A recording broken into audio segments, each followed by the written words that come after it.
Charles, welcome to Lily High on Life. Lily, lovely to be with you, and I love being high on life, so it's a special treat. And within 2 minutes of meeting you, I knew that I wanted to interview you for Lily High on Life because you epitomise it. It's like you've been in my mind and you know exactly who and what I am, and I felt that connection with you almost immediately. Thank you. Thank you. I've heard lots about you, Lily, and when I met you, it was an interesting way that we met, and so thank you for the invitation. Mutual friends are always good. So let me just let people into what it is that is so amazingly special about you, or should I say one of the things that is so amazingly special. You are a passion raconteur. You do everything with passion, and your life is about passion, and you teach people how to have passion in their lives. I do. I can be described as a passion raconteur, but I'm also a passion provocateur. And so I spend for the last 30 years my life inspiring, provoking and motivating and educating people about how to and the benefits of living life with passion, of being high on life, because passion is an extraordinary resource that we all have. Yes. The tragedy is that most people don't harness it. I've taken, over the 30 years, I was a successful lawyer up until 30 years ago. I practiced law for 20 years, and I changed career because I could see how important passion was for personal success, but also for Australia's and the planet's progress. It's my view that a nation of passionate people is going to have a much better time than a nation of depressed people. Now, what was it that set you on this path? Was there an incident? Was it something you were working on that made you aware that this was something important to share with the rest of the world? Well, I've always done what I'm passionate about. So from an early age, I wanted to be a lawyer. And I got a scholarship to university. Late 1969, I finished school. And so I went to Melbourne University. We didn't have much money. My parents were refugees from Hungary. And how old were you when you arrived? I was born in Australia. Okay. And I speak fluent Hungarian. My parents traumatised me, tortured me, threatened me, bashed me to make sure that I could speak Hungarian, for which I'm grateful. Yes, it's important. And so I went to law school, and I loved being a lawyer. I always wanted to be a lawyer. So I only did what I was passionate about. However, I was also committed to lifelong learning. And my father was a lifelong learner. Our home was full of books, groaning under the weight of books. My dad he bought the Encyclopedia Britannica and the great books of the Western world. You know, like he had no money. Do you still have it? Yes, we still do. And so these books I grew up with, and if you come to my home office now, it's surrounded by books, and we've got a farm, it's surrounded by books. And as a lifelong learner, my dad then inspires me to become a lifelong learner. Then I got an honours degree in law. I then got a master's degree in law from Monash. I kept learning. I kept doing personal development programs. I was always willing to keep learning. And then in 1993, I went to this is the crucial point. You know, this is the Yes. career change point. I went to business school in Hawaii with Robert Kiyosaki. Amazing man. An amazing man. And I know him personally, of course, and his wife Kim. And I've got wonderful photos from there. That's in June of 1993, so 30 years and 1 month ago. Right. Now. And at that course, there were 150 participants. It was a 2-week course. It was literally a full-scale business, an MBA in 2 weeks. very much influenced by the work of Buckminster Fuller, and we might talk about Buckminster Fuller because that's a very relevant factor to what's happening on the planet and what could happen on the planet. And during that program, where people invested a large amount of money to come on this course, I was a partner at a firm called Barker Gosling in Melbourne. I was a tax lawyer. Most of these people did not know what they were passionate about, or about what they were passionate. And as you say, I never finish a sentence with a preposition, eh? Anyway, most people didn't know what they were passionate about. And then through the 2 weeks at that program, I came to the realisation that even though I was a highly successful lawyer, the world needed educators to teach people about passion, because the future of the planet required more of us to be pursuing our passion than we presently were. Was it one of those aha moments, or...? It was. Essentially it was. It was really this proposition that lawyers are in business to promote, to preserve and promote the status quo. Not to fight for justice, but to preserve the position of those with the resources to retain the best lawyers. I could see that clearly. In other words, the role of lawyers is to keep those in power in power. Interesting way to look at it, and that seems to be 100% correct. By the way, if people haven't heard of Robert Kiyosaki, highly, highly recommend his very first book, which is infinitely readable, Rich Dad, Poor Dad. It really did change my life. There was another book before that. Was there? If you want to be rich and happy, don't go to school. Really? I've got it on my bookshelf, so I'll lend it to you. Thank you. Robert, would love to have Robert was always an alternative thinker. He was an American-Japanese origin, grew up in Hawaii. But Robert Kiyosaki, well worth understanding what his message is. Of course. So back to your turning point moment. Epiphany, we'll call it the Epiphany. Epiphany's a great word. And so I came back from this program, and you had to make a promise during the course not to make any radical changes for 7 days. Well, the day after I arrived back in Melbourne from the course, I decided to resign from my law firm and become Australasia's passion provocateur, to get onto the education journey. And so this was radical. My wife at the time, so I've been successfully married 3 times. This was my first wife. Okay. And I had 4 children. Whilst we were doing well with 4 children in private schools, you never get ahead. It's just a constant case of working and feed and educate children. But my wife supported me in this exercise because she was on her personal development journey as well, and for that I'm grateful as well.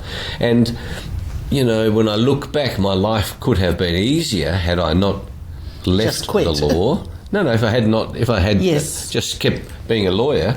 But then I would be a 70-year-old wealthy, who knows where I would be. So that's the way life takes us. So what do you remember? Why on earth would you do it immediately instead of wait the 7 days you were asked to? Well, what was going through your mind? Because I've always been a risk taker. I've never been one to live. I don't consider that life was that we take a defensive position in life. Mm-hmm. Life is this gift that we are given, and we might talk about longevity, but a gift that we are given, and the safest course is a safe course, but it's not what life is about. And so my favourite metaphor is that we are like ships. Ships are safest in the harbour. However, that's not the purpose of ships. And I say that's not the purpose of human beings on the planet. And I say, and I've learnt this through Buckminster Fuller and other philosophers, our job as human beings is to make life better, to make life what we're capable of making it, rather than playing the safe road. And despite my parents being refugees, and I decided that being an entrepreneur, being a change maker, is what is required of me as a human being. And I understand that because I'm impulsive and I will jump on something quickly before having all the facts and all the reason and everything else. And at the same time, did you have a plan, or in quitting the law you started making your plan, or did you actually start planning how you were going to do all of this?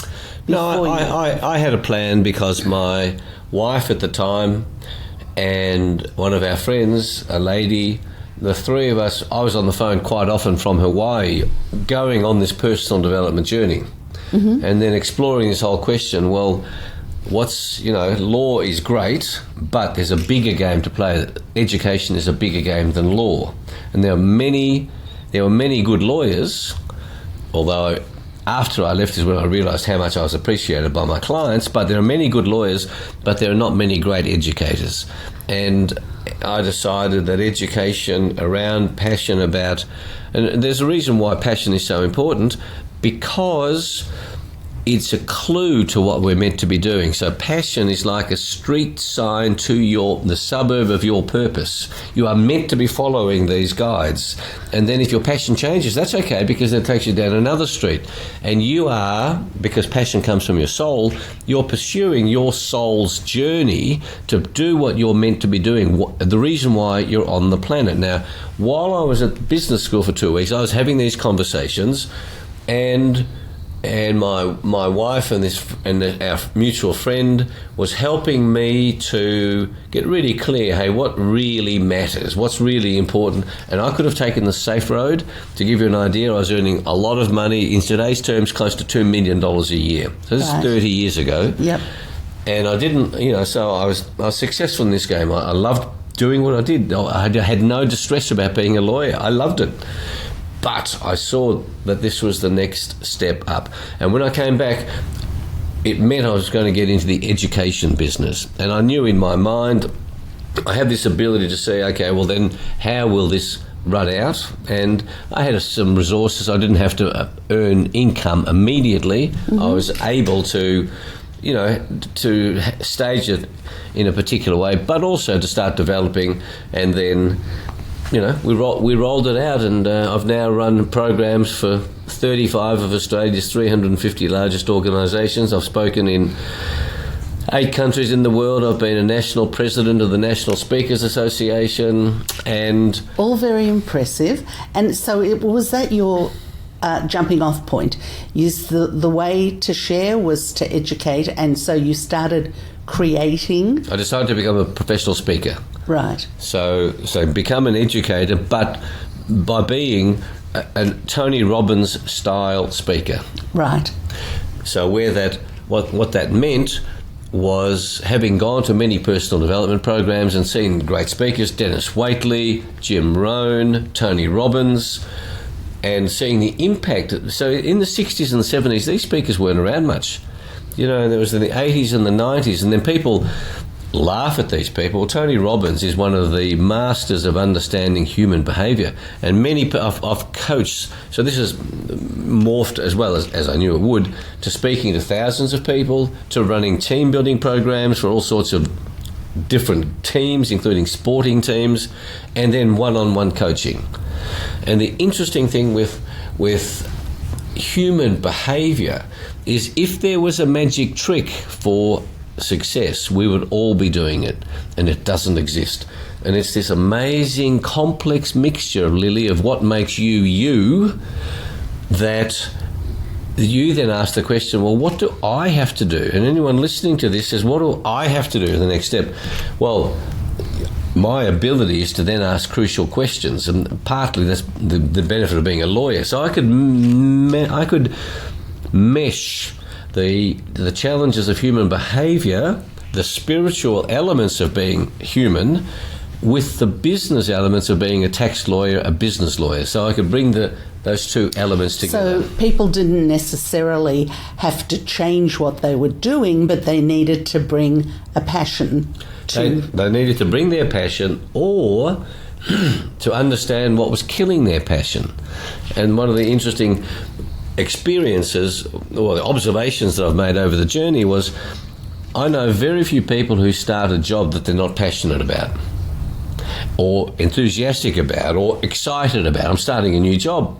And yet 80% minimum of people are not passionate about their work. And so what happens between this passionate at the start and it gets killed? And the answer is the experiences that they have. In many cases, the leadership of the business they work in. And I am very critical of Australian leaders, and it's been proven over the years that they are pathetic at unleashing the resources at their fingertips. Australian business leaders are crap at harnessing the people that they have. And you will hear the mainstream media saying there's a skills shortage in this country. I say bullshit.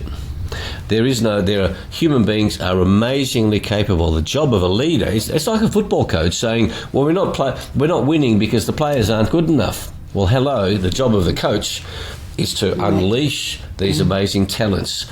And that's where I would provoke, inspire as a provocateur, motivate people to say, well, why aren't you passionate? And then people will have some great stories of what killed their passion. And then I will say, well, either you rekindle it or you go elsewhere. And that's where the risk reward of the security of the existing crappy job versus the possibility of a passionate life comes in. Is passion just about the way you feel? You personally feel inside you? My definition from my first book, Passionate People Produce, that was published by Hay House, is that passion is a source, and I am one of the world's experts on this topic. Passion is a source of unlimited energy from your soul that enables you to produce extraordinary results. Extraordinary. Why extraordinary? Because most people aren't passionate.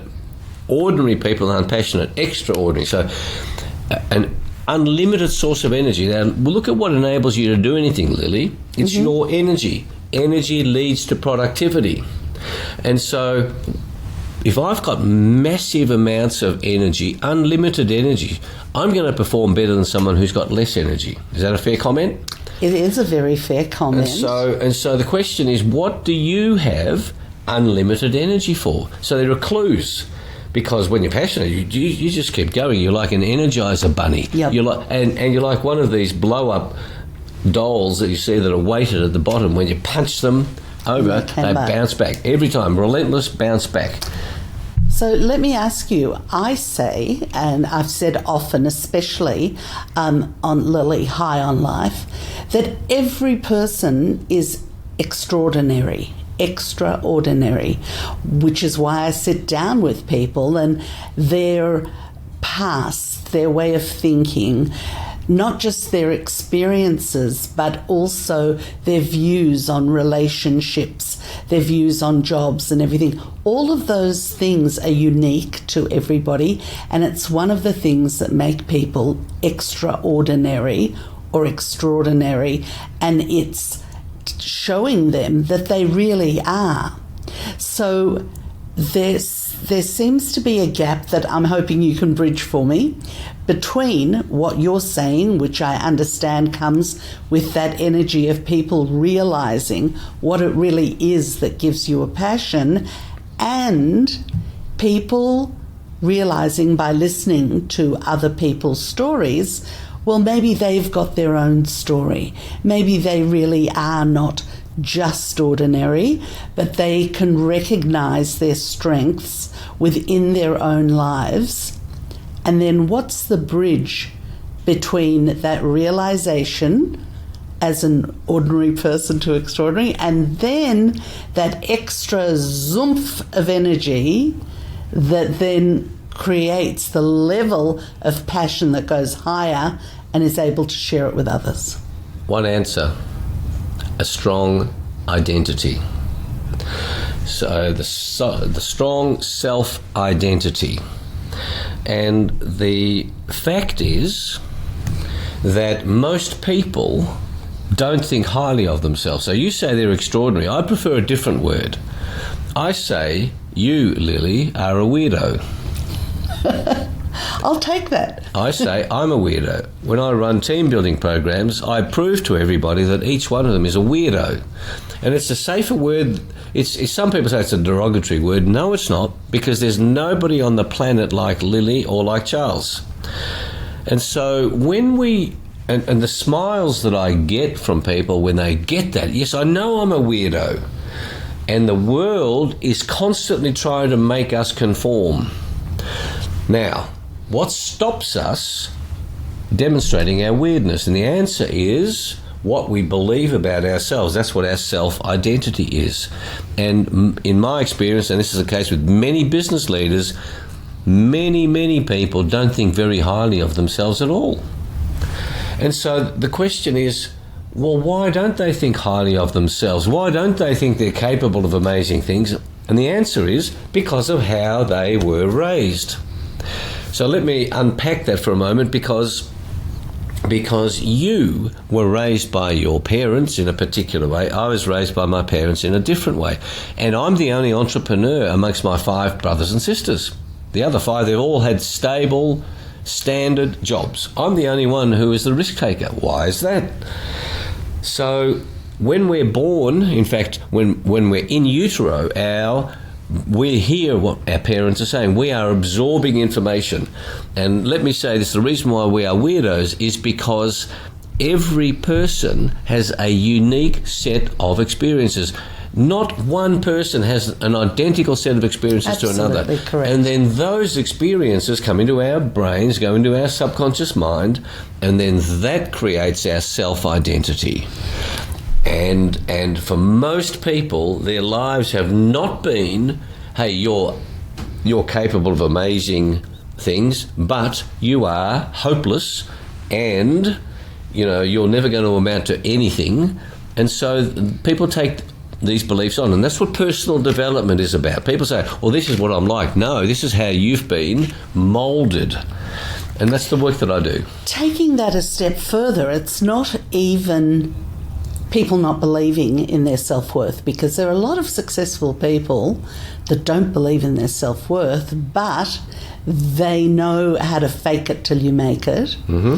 There are a lot of people who are very, very smart, but as we saw in the pandemic that we just went through, they follow what they're told like sheep, and they don't use their own minds. What's the bridge between having the confidence to fake it till you make it, having the confidence to think for yourself rather than immediately believe and accept what you're told? Well, it starts with awareness. You cannot pull a weed out of the garden until you realise it's there. And the awareness, the specific awareness is this, and I urge people listening to this conversation to do it for themselves first, and then for anyone that they wish to help. Right. And it's this. Lily, what do you believe about you? What do you believe about you? What do you believe about life? What do you believe about the future? And I'll break up the questions of what you believe about you to what do you believe about you that is positive, and what do you believe about you that is negative? When I ask people this question, they are unable to answer. And their lives, and it's our beliefs that drive our behaviour.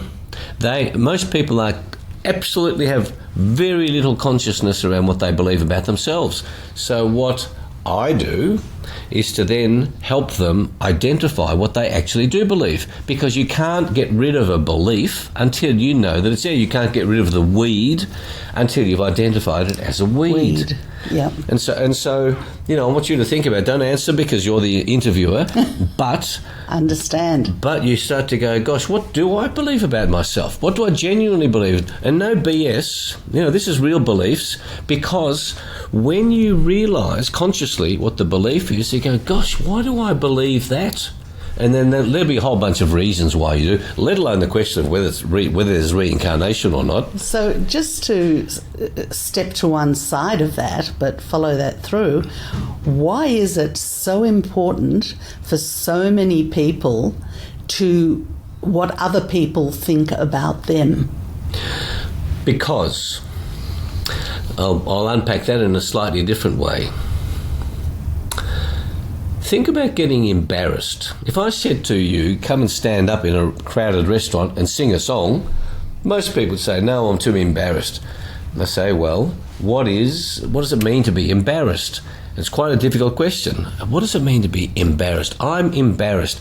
Well, if I do something that others don't approve of, then they will reject me. So why is rejection so bad?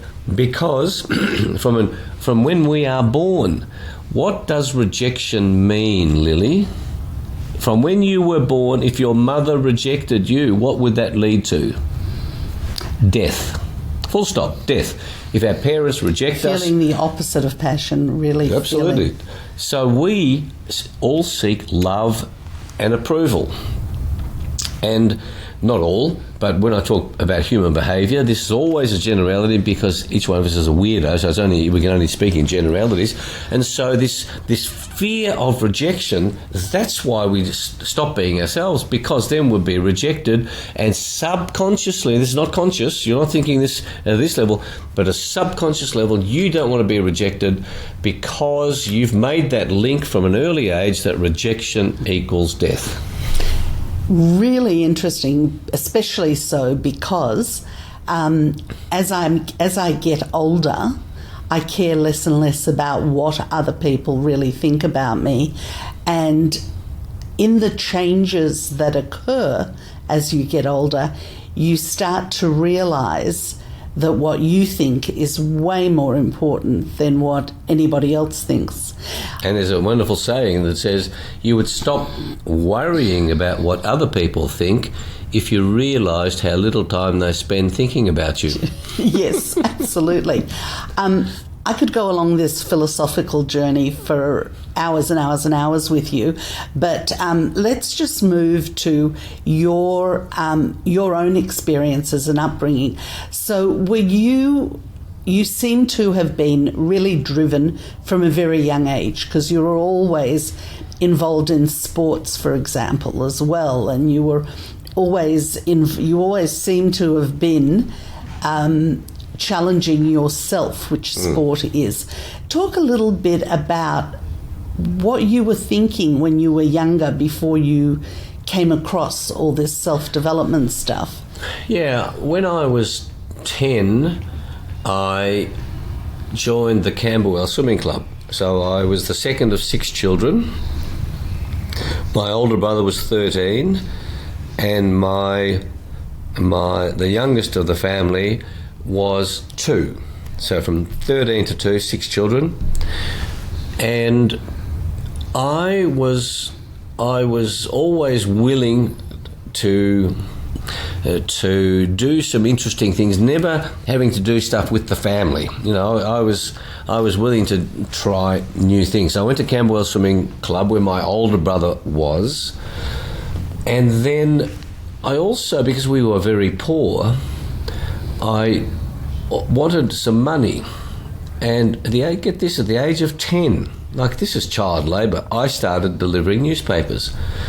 So from the age of 10 to 17, which was matric, year 12, I got up 6 mornings a week at 5 o'clock, 10, get this, I got on my bike in the middle of winter, pouring rain, to ride down to the 3 kilometres to the newsagents, to then pack the newspapers and then to deliver them and get home at 7:30. How did you even get that job at the age of 10? Yeah, that's right. Well, you could in those days. Now you can't.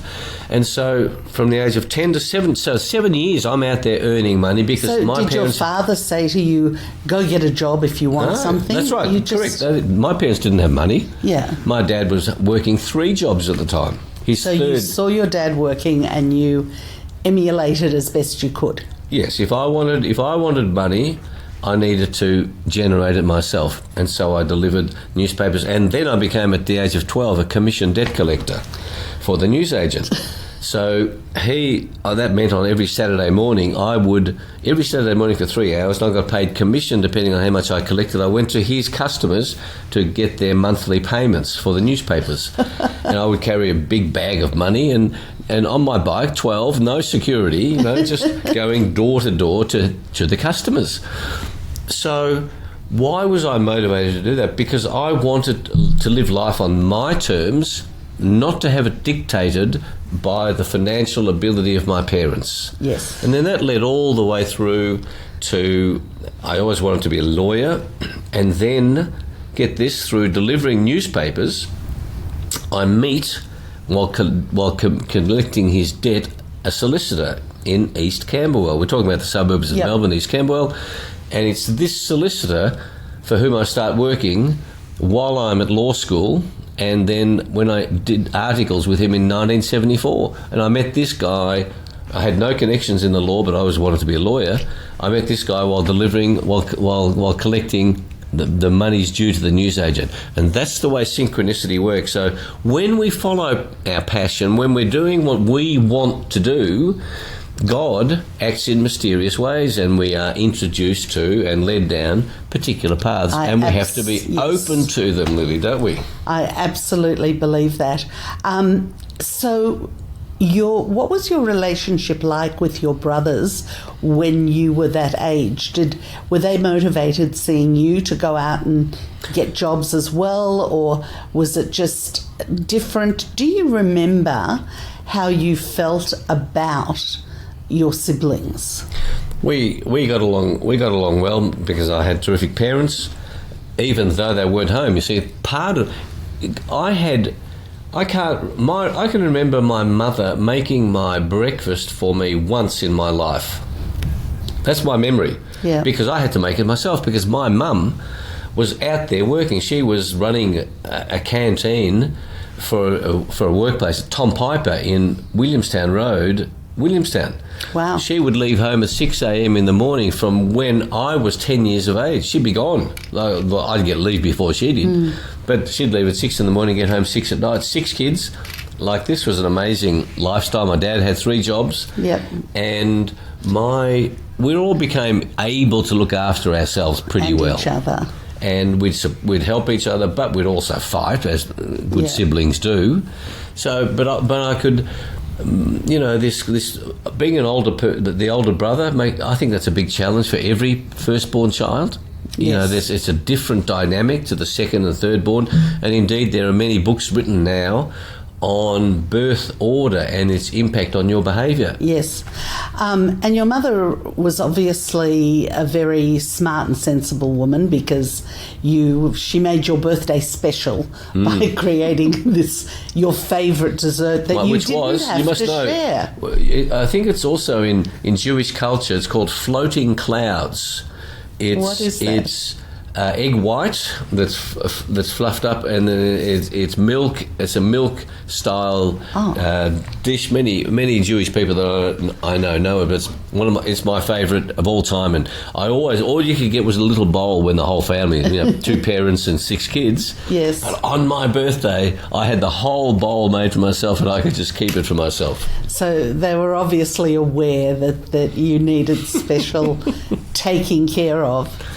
Well, I got it at least one day a year, because it was pretty tough for them, and I remember this. And I wonder whether this still has an impact on me financially. Yeah.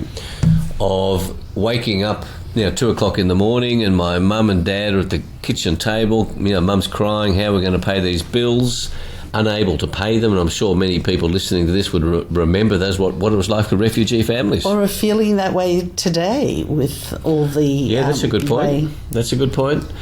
And I've never... I think that's why a lot of people go for the security. And coming back to your first questions, why don't people pursue their passion? Because they can't cope with the lack of security. And that would be because of the trauma that they had as kids from a family that was struggling, and so I never want to struggle again. Well, that's an interesting mindset, because as soon as we say, I don't want to go through struggle again, your learning ability drops dramatically. And so let me come back to this important question of what stops people from pursuing their passion. They've got this dream, but they've got a good job as a lawyer, got a good job as a doctor, and many lawyers hate their work, doctors hate their work, but hey, you've got to pay the mortgage. Yeah. What do you? Get into it. And so you obviously proved not. Arnold Schwarzenegger is one of the most amazing human beings. I just watched a Netflix documentary about how, he also came with absolutely nothing and the accent and everything else. And if you can find a documentary on him, I think it's a great thing to watch to see what's possible. But my question to you is, so given where you came from, given what you know, given that you were different, have there been times from either early childhood to now where you've had to step in, or maybe were asked to step in and help a sibling that was having some kind of problem or issue simply because you could? Well, I spend my life helping people, but at a sibling level, not really. And it's quite interesting to look at how with my 5 brothers and sisters, and they've got 14 children amongst them. God bless. There's been no mega challenges, Lily, and I look at that and I go, how lucky are we? It's not. My older brother has 3 children, but 2 of them have disabilities, cerebral palsy and some intellectual disability, but the other 12 grandchildren, not a problem. My 5 children that I have, no health problems. So I think for our family, and I think that's why big families are so wonderful, knowing that if you ever get into trouble, that you could go to siblings, means it gives you this confidence that, that if worst comes to the worst, I can do that. Yeah. Now, one of the other things that I've learned to deal with is my parents arrived here with 1 suitcase each. And I started with nothing. When I finished my law degree at the age of 21, I had 0 assets. And when we adopt a mindset, so I ask people, what would happen, and I ask you, Lily, what would happen if you lost everything except your health and your friends and your network? What would you survive? And my parents did. They lost most of their friends. They had a Hungarian community here in Melbourne. Yes. But if you lost all of the money, all of the assets, and all you had was the clothes, but you had friends and you had your skills, do you reckon you would survive? I reckon you would. Yeah. And I reckon I would. I have every confidence that I would survive. The really interesting thing today is that when you talk about losing everything, the majority of migrants come with 0, with absolutely nothing and no one to start with. So if you're in a place that you've grown up and you lose that, you're already way ahead because you know the place and the surroundings and everything else. Yeah, that we have that confidence because I came from nothing, so I've built it. Now, here's where we have this mindset. This is what blocks learning. I come back and say this again because this is so important. This is where mindset comes in, where you go, but that was hard, I don't want to go through that again. Well, then you're in trouble because you're going to head down the track to dementia. Dementia and Alzheimer's, I say, comes from not only bad health, but lack of use of your brain. Now, there's research done that people who are bi and multilingual have much less dementia than people who are monolingual. Really interesting. And I want to mention, just in that context as well, I just read a story in the last week about a little girl born with Down syndrome who has become a model with a major modelling agency in London because she didn't look at herself through the lens that everybody else did. And she's been on the cover of Vogue and in all kinds of commercials, and she puts herself out there with obvious cerebral palsy, and she's redefined it. Or Down syndrome, I think it was. Down syndrome, sorry. Yeah, well, that's because that comes back to self-identity I'm talking about. Yes. I'm not going to be identified by what others say. And the self-identity, because people are so acutely conscious of what they don't know, the way that I describe this is if the sum total of human knowledge was between my outstretched hands, each one of us knows only a tiny proportion of all there is to know. Well, most people focus on what they don't know, and therefore they tell themselves, this is where it comes back to the self-belief. Yeah. Well, I'm not very capable, I'm not very smart. I can't do this, I can't do that. Instead of looking at what is it that I can do. And what is it that I want to learn? What is it I want to learn? Learn, and really creating your life the way you want it, not what somebody tells you can or can't do. Yes, and then if someone tells you you can or can't do something, then knowing that the person saying that to you is a weirdo and that I'm a weirdo, that might be true or it might not be true. And one of the gifts of COVID and the woke agenda that I reject, the political correctness agenda that I reject, but with the transgender nonsense that's going on, and I say it's nonsense, there are only two sexes, but if the Chief Health Officer for Australia can't tell us what a man is or a woman is, well, hang on, how can anybody tell me whether I can make it or whether I can't? Now, you mentioned before success, so first of all you go, gosh, well, if people are giving me advice, that's just a weirdo's advice. Secondly, I'm starting to shift my beliefs and start to go, gosh, why do I believe this about me? I'm going to question what I believe about me and start to rebuild my faith in myself. And then the third issue is, what would make me a success? And you mentioned at the start this question of a successful life. Well, the best definition that I've heard of success, I share with you. I learnt this from Earl Nightingale. Earl Nightingale produced the first platinum record that was the spoken word. And people can look this up. It's available on the internet. It's a wonderful, wonderful presentation on the strangest secret. And Earl Nightingale then he was an insurance guy leading a big team, and he then formed Nightingale Conant as an educational organisation with tapes and records.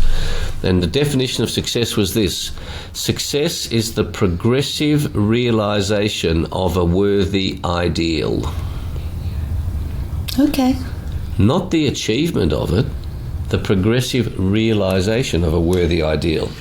Now, if I'm progressively realising, I'm not a success only when I get to it. That's like saying, yes, I'm a mountain climber. The only time I'm successful is when I'm sitting at the top of the mountain. That's a ridiculous model, similar to life. Yes. Now, it begs the question though: what is a worthy ideal? That's where we come back to passion. Yes. So you go, well, what is a worthy ideal for my life? What do I say my life is about? And everybody has a different answer to that. Because each one of us is a weirdo. And it's all about how you feel. If you're feeling good, if you can sort of think and in your head, how am I feeling at the moment? Can I smile? Can I be kind to somebody else? If you've got that good type feeling, and that's what I mean by good, happy within yourself. Yes, I would rather an appreciation within ourselves, because feelings are so fleeting. It's a real problem. So I trust feelings. Trust your feeling. I love that proposition. Happiness is in the moment. Yes, but to if you like only do things if that feels good. Well, when I go training, when I'm running 9 marathons, it doesn't feel good, Lily, I promise you.